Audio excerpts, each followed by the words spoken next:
ජීවිතේ ඔයාට වෙනස් කරන්න පුළුවන් කියලාද හිතලා තියෙන්නේ?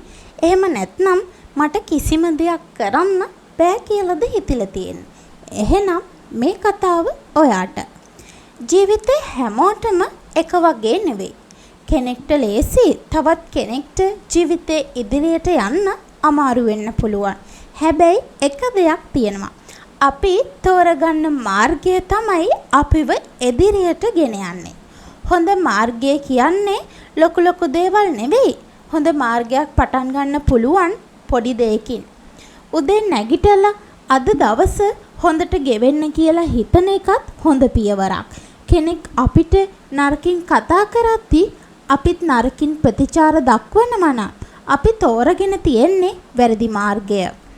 හැබැයි ඒ වෙනුවට සංසුන් වෙලා හොඳට හිතලා හොඳින් ප්‍රතිචාර දුන්නොත් අපිට පුළුවන් අපේ ජීවිතේ වගේම ඒ ප්‍රතිචාර අපිත් එක්ක නරකින් කතා කරපු කෙනාගේ ජීවිතයත් වෙනස් කරන්න. සමහර වෙලාවට ජීවිතේ අපිව පල්ලෙහාට ඇදලා දානවා. අපි අසාර්ථක වෙනවා. කෙනෙක් අපිව අත්හැරලා යනවා. ඒ වගේ වෙලාවට තමයි අපේ ජීවිතේ පිළිබඳ ලොකුම තීරණය ගන්න ඕන. මම මෙතනින් පල්ලෙහාට වැටෙනවද නැත්නම් ඉස්සරහට යනවද කියලා. හොඳ මාර්ගය තෝරගන්න අය වැටුණත් නැගිටිනවා. අහිමි වුණත් ආයේ ඊට වඩා හොඳ දෙයක් ලබා ගන්න උත්සාහ කරනවා. අඳුරු වෙලාවකත් හොඳක් තියනවා කියලා විශ්වාස කරනවා. ඔයාට හැමදේම පාලනය කරගන්න බෑ. හැබැයි ඔයා ප්‍රතිචාර දෙන විදිය ඒක ඔයාට පාලනය කරගන්න පුළුවන්. ඒක තමයි ඔයාගේ ශක්තිය. ඒ නිසා අදින් පටන් ගන්න.